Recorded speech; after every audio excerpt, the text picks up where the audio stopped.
Hi there, this is Alicia Enriquez, and I will be presenting on Chapter 10. The topic is selecting and evaluating instructional materials and technology resources.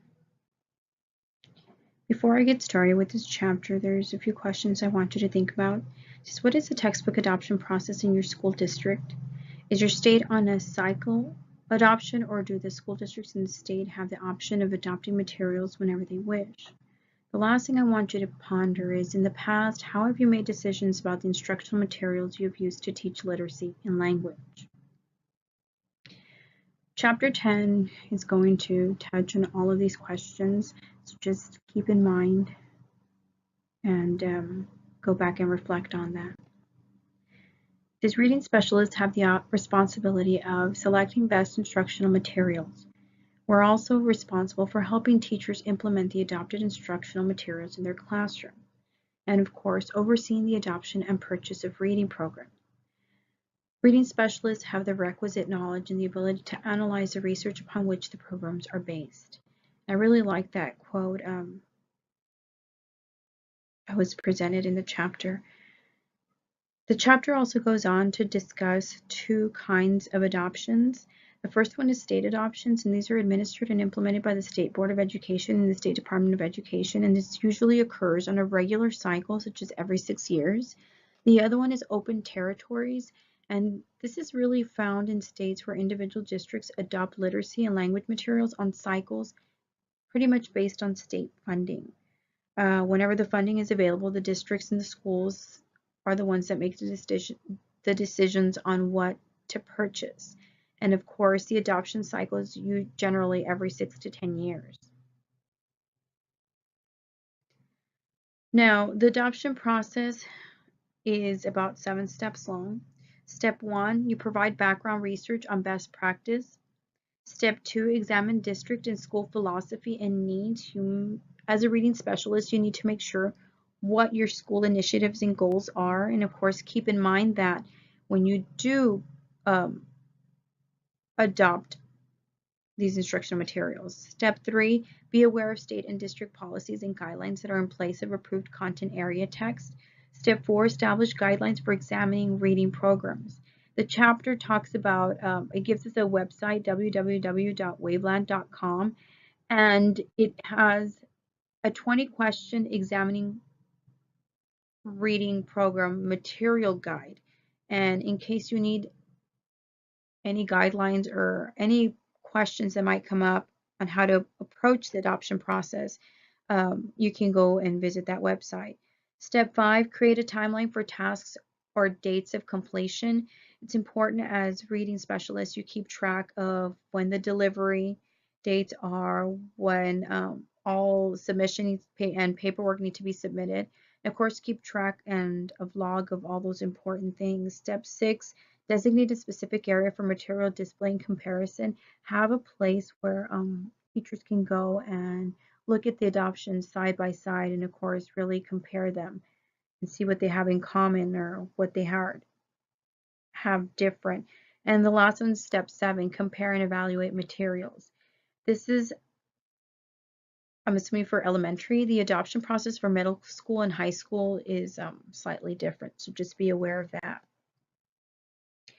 After the 6 or 7 steps are established, all information that is important for the selection process must be ranked and weighted in an adoption survey. Participants in the selection process must fill out a survey to compare and select adoptions. It's important to have what is questions and what you're looking for, criteria when you are adopting instructional materials. And one way to do this is through a survey. Having the participants look at specific things and share their opinion on them. Since during the selection process, you're going to be working with publishers and sales representatives, it's important to keep a professional relationship with them. Of course, be aware that accepting gifts or freebies, really nothing is free, so just keep that in mind. Always have the contact information of the sales reps in case you need to, you come across more questions or you want more information on certain materials, keeping notes or records of contact information, and of course, important promises. Usually, a sales reps will promise you many things. Make sure you have that in writing and keep a log, and of course, um, store that information. After the adoption, of course, is the implementation. In the first year or semester, publishers are responsible for providing professional development, not just product training. Reading specialists have the primary role of assisting teachers in monitoring program implementation. The literacy teacher and effective technology use. There's 3 ways educators use technology. The first one being computer-based learning or tutorials. This includes your leveled readers, programs where readers move at their own pace, and this is all independent. Some examples of computer-based learning programs are Read 180 and of course iReady. The other form of technology is the web-based inquiry systems, and these are inquiry-oriented activities linked to contact area learning. This is really where you use search engines to navigate with, and some of them being Ask.com, Bing.com, and Google.com. And the last one, of course, is your non-traditional use of technology, which involves high levels of creativity, and these are creating blogs, podcasts, and of course, creating iMovies. As teachers, we need to familiarize with new technology and quality technology materials to become fully literate in today's world. Students are surrounded by social media, blogging, texting, tweeting, and sharing digital images. Society nowadays has completely gone into technology. They're fully submerged into technology. Kids at a very young age are texting, are using social media, are surfing the internet as part of their daily lives. So it's important that as educators, we try to implement technology into our instruction. As educators, we must harness this energy and engage our students in its learning opportunities because it's become so natural to them. We need to start using quality technology materials. Since literacy educators have the responsibility to prepare students to become proficient in the new literacies of information and communication technology, ICT, students have the right to have teachers who are skilled in the effective use of ICT. Students also have the right to have a literacy curriculum that integrates new literacies of ICT into instructional programs. Also, they have the right to have assessment practices in literacy that recognize the demand for traditional print and online digital print. And of course, students have the right to learn safe and responsible uses of ICT. And of course, access to it. As I was reading through some studies, I came across this particular one. It's called Supporting Readers Through Technology-Based Instruction. And some of the findings in this study were that a majority of reading specialists in the study used digital technologies to increase the reading proficiency of the students they instructed.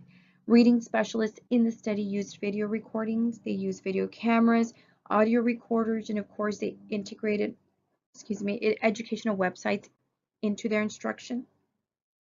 And what they did was they used video cameras to videotape readers' theater performances. And what they noticed is when the students knew that they were being recorded, their fluency surpassed and really improved greatly.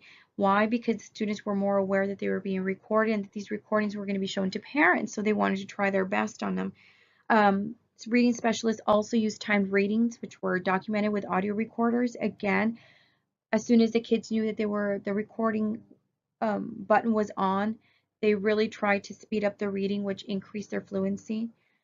Reading specialists also used educational websites that were used to facilitate lessons and clarify instructions. The kids loved it. They were able to see videos that connected with their daily lessons. They were able to use a technology to where the student would go on the whiteboards and really manipulate pictures and just use educational websites to the next level. And the technology-based techniques used really increased motivation engagement among students in the classroom. The kids were really eager to attend class and really try their best because they knew that they were able to that they were going to be able to use a lot of these really cool technology materials. Um, family improvement also in family involvement also improved because of the videotapings, the recordings, and the educational websites. A lot of parents were eager to look at the video recordings, so they would sit down with their child in the afternoons and look at the video recordings of their performances. Also, parents were more aware of having the kids use these websites at home, and this, of course, increased a lot of their educational instruction. Also, professional growth was enhanced among teachers because it really helped encourage collaboration and innovation amongst each other. They created new twists on typical teaching methods that really engaged child instruction. The role of the specialized literacy professional in technology. Specialized literacy professionals need to keep current on the latest developments in educational technology and be aware of the best practices to help improve our instruction. Professional development is key to help support teachers in regards to technology. It gives them a hands-on learning experience, support in their use of technology in their teaching, and of course, it gives them time to really discuss and reflect amongst each other what works and what doesn't work. As I was reading this chapter, it stated that professional development is really important. This is how teachers learn, how they're going to really use this technology and implement it into their instruction in a way that's really meaningful for the students. This next part of chapter 10 was really interesting. It talks about using instructional technology not as a separate subject. As literacy coaches, it's our job to